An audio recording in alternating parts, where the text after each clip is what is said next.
자, 이제 국제투자의 이해 9주차 이제 3교시 강의를 시작하겠습니다. 2교시 말미에 원유자원민족주의 5개국 사례를 이렇게 소개했고, 그 첫 번째로서 베네수엘라를 이제 얘기했습니다. 자, 이제 두 번째 이제 국가 사례인 볼리비아입니다. 볼리비아는 2006년 5월 1일 외국 석유 회사들의 석유 소유권을 180일 이내에 볼리비아 국영 석유회사에 이전하도록 조치하였다. 보다 이제 베네수엘라보다는 조금 더 엄격한 그런 조치를 취했죠. 우리가 보면 베네수엘라는 60% 이상을 소유하는 그야말로 경영권을 이제 확보하는 그런 쪽으로 갔다면, 볼리비아는 훨씬 더 강력한 그런 조치를 취한 것이죠. 그 다음에 이제 또 다른 남미 국가인 에콰도르입니다. 에콰도르는 2006년 4월에 석유 회사들 수입의 50%를 세금으로 부과하는 법안을 의회에서 가결한 바 있습니다. 이제 또 다른 이제 중남미 국가인 아르헨티나입니다. 2004년 10월에 국영 에너지 회사를 설립해서 석유의 탐사 및 정제를 총괄하는 권한을 부여한 바 있습니다. 다섯 번째는 유럽의 러시아로 가겠습니다. 러시아는 2003년 러시아 최대 석유회사 유코스라고 있는데요. 유코스를 해체하고 자회사를 국영 석유회사인 로스네프트에 매각하는 등 석유산업의 국유화를 추진하고 있습니다.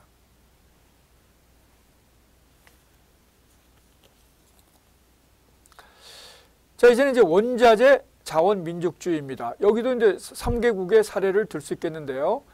최근 이제 가격이 급등하고 있는 철강 원료를 무기화하는 신자원민족주의가 진행되고 있습니다.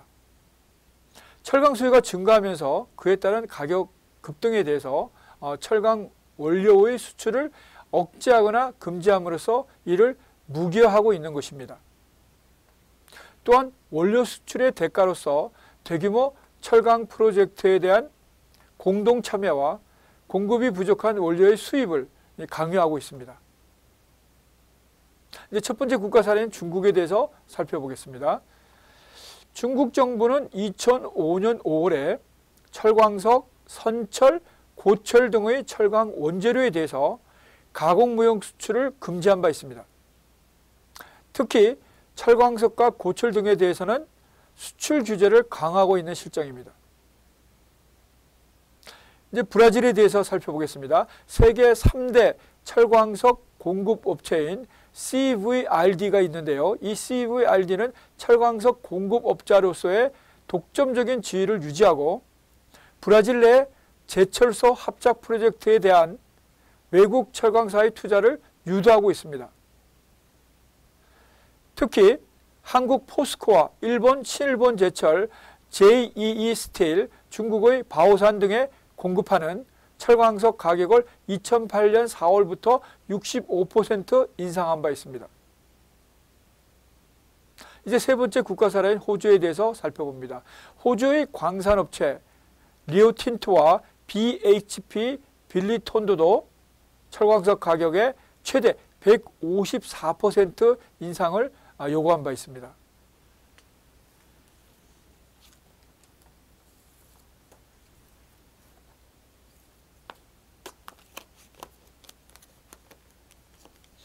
자, 이제 3절 신자원민족주의의 확산에 대해서 살펴보겠습니다. 자, 여기 이제 3절은 네 가지 이제 포인트가 있는데요. 첫 번째는 곡물자원민족주의의 부상입니다. 두 번째는 식량자원시장의 초과수요 발생입니다. 세 번째는 곡물 수요의 증대이고요. 마지막으로 3절의 마지막 부분은 곡물 공급 증가의 둔화입니다. 자, 이런 것들이 이제 다 총틀어서 곡물에 대한 결국은 초과 수요가 발생하고 있다는 것이죠. 즉 수요가 공급을 초과하고 있다는 그런 얘기입니다. 자, 첫 번째 곡물 자원민족주의 부상인데요. 곡물 시장의 초과 수요는 곡물 가격을 급상승시키는 요인으로 작용했습니다. 물론 아까 제가 수요의 법칙에 대해서 간단한 그 설명을 드렸습니다.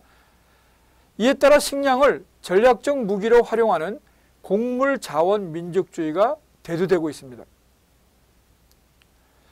자, 미국발 이제 곡물 가격 급상승 측면을 이제 살펴보는데요. 미국발 서브프라임 모기지 사태가 본격적으로 나타나기 시작한 2007년 12월 이후 곡물 가격은 급상승하고 있습니다. 우선 밀 대두의 가격을 이제 보면요. 밀 선물 가격은 2006년 9월 지속되어 온 부셜당 300센트대에서 400센트대로 진입했고 2006년 10월에는 500센트대로 2008년 2월에는 1000센트대에 진입한 바 있습니다. 대두 역시 선물 가격이 2006년 11월 부셜당 500센트대에서 600센트대를 기록한 바 있고요. 2007년 2월에는 700센트대, 2007년 6월에는 800센트대, 2007년 9월 900센트대, 그리고 2007년 11월에는 1000센트대에 진입한 바 있습니다. 자, 이같이 대표적인 이제 곡물이라고 할 때는 밀, 옥수수, 대두의 선물 가격이 사상 최고치를 경신할 정도로 급격히 상승하고 있는 상황입니다. 더군다나 지금 최근 이제 코로나19 사태는 결국 다수의 경제학자들이 글로벌 식량 위기가 발생할 가능성에 대해서 우려하고 있는 상황입니다.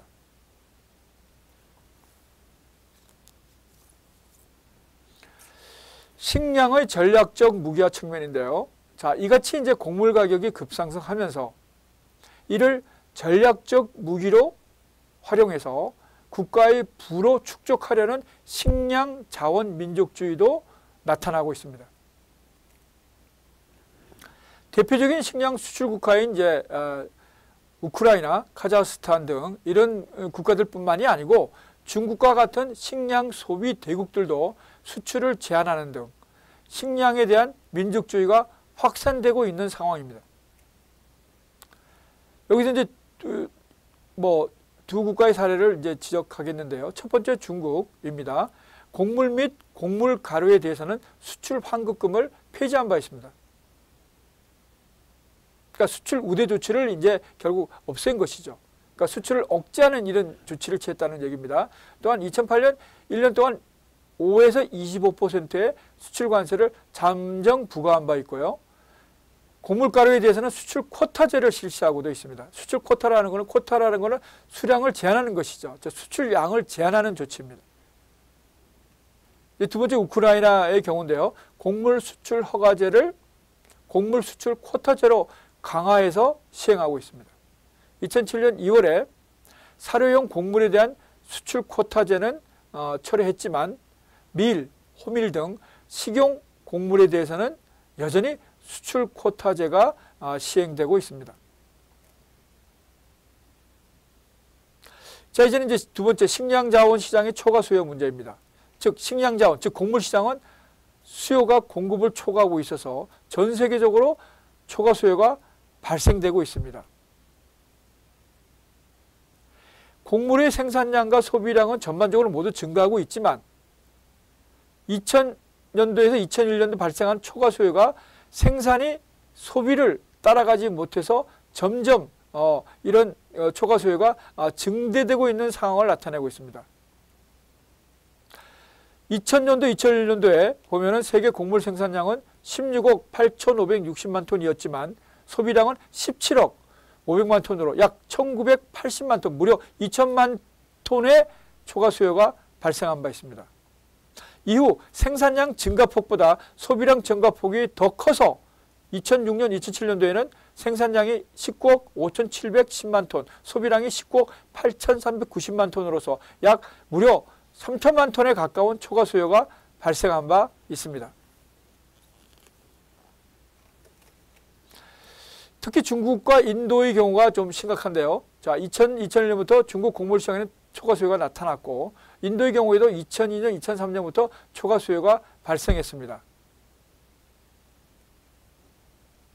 자, 이거는 이제 중국이 먼저 개혁 개방을 추진해서 결국 이제 급격하게 경제 성장하고 임금도 올라가고 결국 소득이 늘어나면서 결국 필연적으로 삶의 질을 추구하는 현상으로서 필연적으로 여러 소비량이 이제 늘어나는 것이죠. 과거에는 그야말로 소득이 적어서 그렇게 양껏 먹어보지 못했던, 또 특히 이제 중국인들이 좋아하는 게 이제 돼지고기죠. 돼지고기를 이제 재료로 해서 사용해서 이제 만들어진 요리들이 많지 않습니까? 그래서 보면은 이런 돼지고기 소비량이라든가 기타 뭐 다른 작물들에 대해서도 마찬가지죠. 여기 뭐 과일도 마찬가지고요. 그래서 이런 뭐 중국의 이제 14억 5천만 인구, 인도의 13억 인구, 이 두 국가만 합쳐도 거의 28억 명에 육박하면서 세계 인구의 약 한 40%를 차지하고 있죠. 이 두 국가가 그야말로 경제 성장이 지지부진했을 때는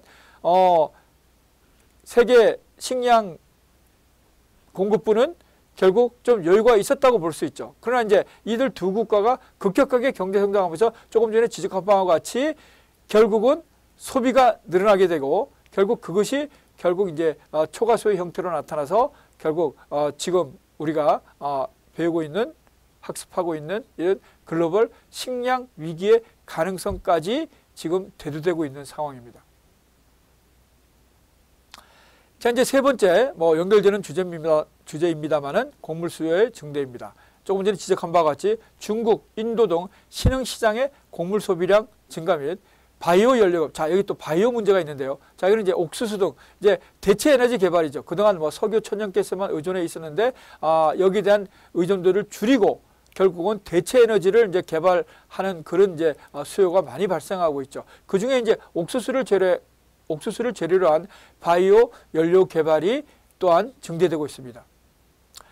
또한 이제 이러한 뭐 자연적인 이런 뭐 상황에 따른 수요 증대뿐만 아니라 식량 작물에 대한 투기 수요까지 이제 왜냐하면 이제 곡물 가격이 올라가니까 여기에 또 이제 투기적인 세력까지 가세해서 결국 곡물 수요는 그야말로 지속적으로 증가하고 있는 상황을 보이고 있습니다. 자, 거대 신흥시장의 곡물 수요 증대 문제인데요. 이거 뭐 조금 전에 이제 지적했다시피 결국 이제 중국, 인도 등 거대 신흥시장의 경제 성장에 따른 수요 증대. 조금 전에 또 제가 언급했듯이 삶의 질을 제고하는 것을 추구하면서 육류, 뭐 국가마다 이제 육류에 대한 선호도는 다르지만 중국 같은 경우는 이제 돼지고기가 유난히 이제 육류 중에서 선호되고 있는 것이죠. 육류 소비 증가에 따른 사료용 곡물 수요도 증가하고 있다. 자, 육류에 이제 뭐 우리가 이제 대표적으로 뭐 소를 이제 지적하면 소가 또 먹는 사료가 있지 않습니까? 그러니까 사료용 곡물, 뭐 옥수수를 비롯한 뭐 여러 가지 사료용 곡물에 대한 수요도 따라서 증가하고 있는 것이죠. 이런 뭐 중국, 인도 등을 비롯한 거대 인구의 곡물에 대한 직접적인 소비뿐만 아니라 결국 기타 신흥개발도상국도 역시 생활 수준이 높아지면서 결국 육류에 대한 수요가 증가하고 있는 것이죠. 그러니까 조금 전에 언급했다시피 육류에 대한 수요 증가는 결국 육류를 생산하기 위한 사료용 곡물 수요까지 이제 증대되는 그런 현상을 야기시키게 됩니다. 실제로 이제 중국의 경제 성장률은 1992년에 14.2%를 정점으로 해서 1999년까지 약간 하락세를 보였지만 이후 또한 지속적인 상승세를 시현하고 있죠. 인도의 경제 성장률도 2002년 이후 상승해서 2006년 9.7%로 정점에 도달한 이후 최근 들어서 상승세가 둔화되고 있기는 하나 여전히 세계 경제 성장률에 비해서는 높은 수준을 유지하고 있다고 할 수 있겠습니다. 자, 이제 조금 전에 제가 지적했던 바이오 에너지 수요의 증가입니다. 전 세계적으로 바이오 에탄올 생산이 증가하고 있습니다. 향후 지속적인 증가세를 나타낼 것으로 예상됩니다. 따라서 바이오 에탄올의 원료가 되는 옥수수, 밀, 보리 등의 곡물 수요도 덩달아서 증가할 것으로 예상됩니다. 2006년 전세계 바이오 에탄올 생산량은 118억 8,700만 갤런이었지만 2007년에는 143억 6,700만 갤런을 나타내고 향후 지속적으로 증가할 것으로 예상되고 있습니다. 미국의 바이오 에탄올 생산은 2011년이 정점이 될 것으로 보이지만 브라질, 중국, 인도의 생산은 지속적으로 증가할 것으로 전망됩니다.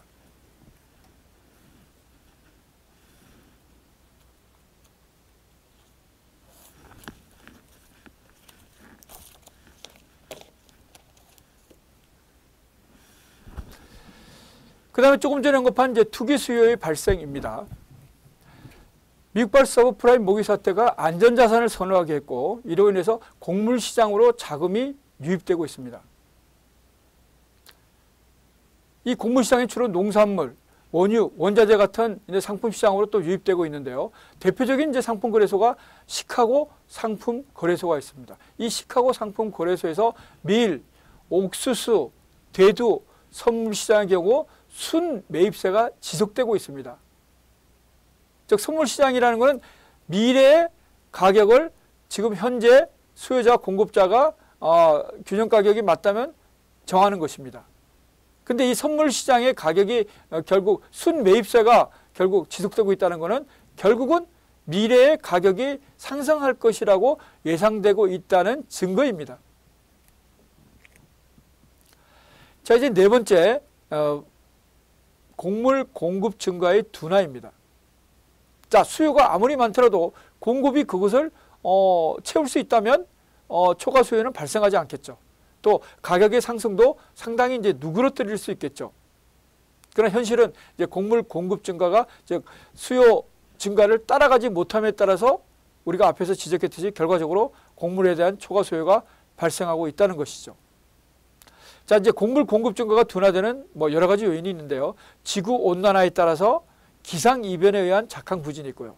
곡물 재배 면적이 감소되고 있습니다. 이건 급격한 산업화 도시화에 따라서 결국 이제 과거의 농경지가 결국 도시가 확대되면서 또 새로 생겨나면서 결국 이제 여러 가지 이제 주택 용지로 이렇게 전환되는 그러한 과정에서 주로 나타나고 있다고 할 수 있겠습니다. 또한 원유 및 원자재 가격이 급등에 따른 생산비 증대로 인해서 곡물 공급의 증가가 둔화되고 있습니다. 자, 이제 기상이변에 따른 작황 부진은요, 지구 온난화가 진전되면서 기상이변으로 최근 들어 작황을 판단할 수 있게 하는 단수가 감소하고 있습니다. 2006년에 세계 자연재해 발생 건수를 보면 이전 10년 평균인 700개보다 많은 850개를 기록한 바 있습니다.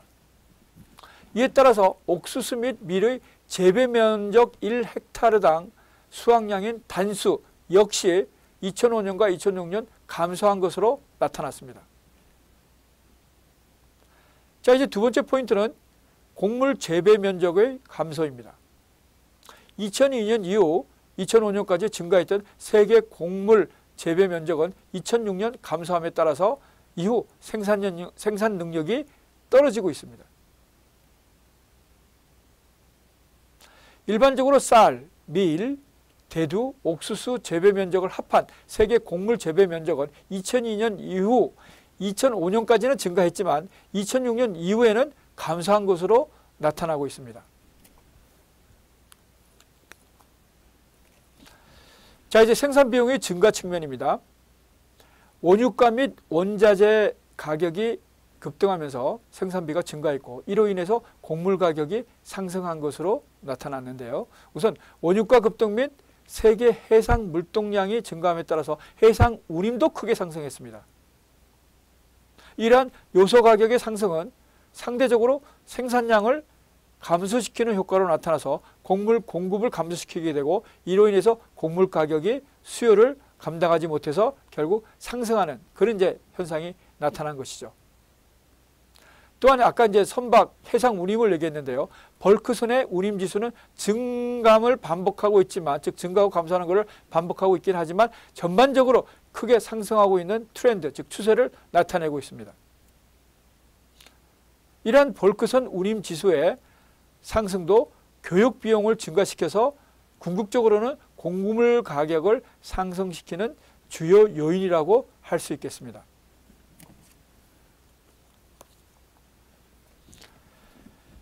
자, 이제 4절은 자원 확보 경쟁의 심화입니다.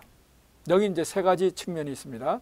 자, 일단 우선 자원 확보 경쟁이 치열해, 조금 전에 우리가 봤지만 결국은 이제 자원 가격이 상승하니까 결국 국가마다 자원을 확보하는 것이 결국은 경제 성장을 이루는 길이고 또 결국 국민들의 삶의 질도 유지시키는 방법이 되겠죠. 거기에 따라서 필연적으로 각국마다 중요 자원을 결국 확보하는 경쟁이 치열해지고 있을 수밖에 없는 상황입니다. 그래서 자원 보유국을 중심으로 결국 신자원 민족주의는 더욱 강화될 것으로 예상됩니다. 이로 인해서 자원 전쟁, 특히 식량 정쟁 가능성이 커지고 있는 실정입니다. 심지어 수년 전의 일입니다만은 중앙아시아 국가들은 여기 이제 물은 이제 물도 중요한 자원입니다만은 물은 이제 곡물 여기 자원 중심으로 해서 들어가지는 않는데 이게 결국 물과 관련해서도 전면전은 아니지만 일부 국지전을 벌인 적도 있죠. 중앙아시아 일부 국가들이요. 그러니까 이제 수자원이라고 하죠. 우리가 흔히 물 수자원도 결국 어찌 보면 가장 중요한 자원 중에 하나 아니겠습니까? 결국 인간은 또 물이 없이는 살 수 없으니까요. 인간뿐만 아니라 다른 동식물도 마찬가지죠. 여기는 그가지 세 가지 측면인데요. 첫 번째는 자원 확보 경쟁이고요. 두 번째는 자원 전쟁의 가능성. 조금 전에 제가 수자원을 언급하지 않았습니까? 그러니까 그런 가능성도 이제 열려 있다는 것이죠. 이게 이제 극단적으로 가면.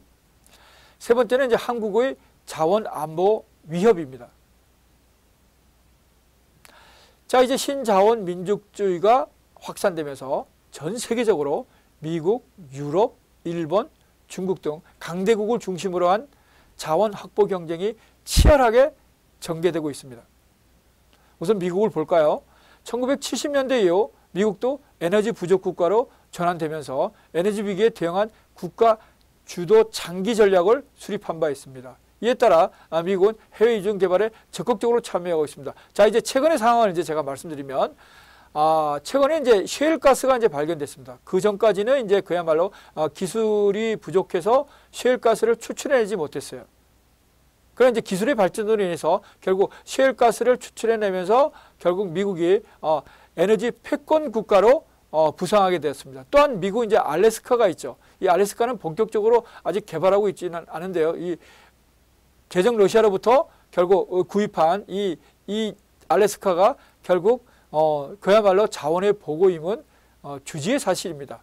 이 결국 이제 알래스카는 결국 아직 개발하지 않고 있지만 결국 미국이 가장 중요한 자원인 이 원유, 석유, 즉 셰일가스, 천연가스 이런 것들을 이제 결국 기술의 발전으로 확보하면서 결국 현재로는 이제 그야말로 에너지 패권 국가가 다시 이제 부상하게 됐죠. 물론 이제 최근 원유의 가격이 급격히 이제 코로나19 사태의 영향도 있습니다만은 전반적인 글로벌 경기 부진으로 인해서 유가가 정체 내지는 하락하고 있었는데 최근 코로나 사태로 인해서 그야말로 엄청나게 그야말로 이제 추락하고 있는 상황이죠. 자, 이러한 상황이 이제 미국의 셰일 가스 업체들의 파산을 유도할 수도 있다. 자, 그렇게 되면 결국 미국이 다시 결국 에너지 부족 국가, 특히 이제 원유와 천연가스 부족 국가로 다시 전환될 수 있다. 이런 이제 가능성도 제기되고 있습니다만은 다만 이제 전제는 이 코로나19 사태가 언제까지 이제 유지될 것인가. 코로나19 사태도 결국 이제 지금 백신 개발이 한창 진행 중에 있습니다만은 백신이 개발된다면 결국은 이제 종식되는 것이죠. 물론 여러 가지 시나리오는 존재합니다. 백신의 개발에 또 다른 변이가 생겨나서 또 다른 이제 바이러스 형태로 나타난다면 그건 또 다른 이제 그야말로 상황인 것이죠. 어떻든 이제 지금으로서는 학자에 따라 좀 여러 가지 이제 기간의 차이는 있습니다만은 내년 초로 일단 예상하고 있는데요. 그거는 물론 이제 두고 봐야 되겠습니다. 자, 지금 그러니까 이 코로나 사태로 인해서 지금 글로벌 경제, 경영, 여러 가지 안보 측면, 그 다음에 기타 삶의 패턴 이런 것들이 정말 우리 인류가 그야말로 특히 이제 보면 20세기, 21세기 들어와서 이렇게 이제 특히 세계화 이후에 세계화 급진되면서 이같이 이제 동시다발적으로 전 지구적으로 이렇게 당면하는 이런 상황은 초유의 사태입니다. 자, 이걸 어쨌든 이제 인류가 극복해야 될 가장 최근에 그야말로 직면하게 된 공통의 이제 과제로서 부상하고 있습니다. 자, 지금 이 강의도 그렇지 않습니까? 이 강의도 코로나19 사태가 아니었다면 우리가 오프라인에서 그야말로 이제 강의해야 되는 것이 코로나19 사태로 인해서 지금 이제 온라인으로 지금 전환되어서 지금 우리가 일정 부분의 불편함을 감수해야 되겠죠. 우선 우리 수강생뿐만 아니라 이거를 과목을 담당하는 교수들도 뭐 정도의 차이는 있겠습니다만은 뭐 나름대로 상당히 정말 그 이전과는 다른 준비 시간을 가지고 결국 이제 임하고 있습니다. 자, 그러니까 이제 뭐 교수뿐만 아니라 이제 과목을 듣는 수강생 또한 이제 또 이게 상당히 또 불편한 점이 있을 것입니다. 그러나 이거는 뭐 우리가 다 서로 극복해야 될 또 하나의 과제가 되겠죠. 다만 이제 최선을 다해서 이제 각자 이 상황을 잘 이제 대처하고 그랬으면 좋겠습니다. 이제 부시 대통령 때인데요. 부시 대통령이 이제 취임하면서 국가에너지정책발전위원회를 창립했고, 뭐 물론 이때만 해도 이제 미국은 에너지 부족해서 결국 에너지 확보가 또한 국가의 중차대한 이제 과제가 됐죠. 자, 9주차 강의는 여기서 마치겠습니다. 이제 10주차 강의에서 여러분들을 보게 되겠습니다. 수고했습니다. 감사합니다.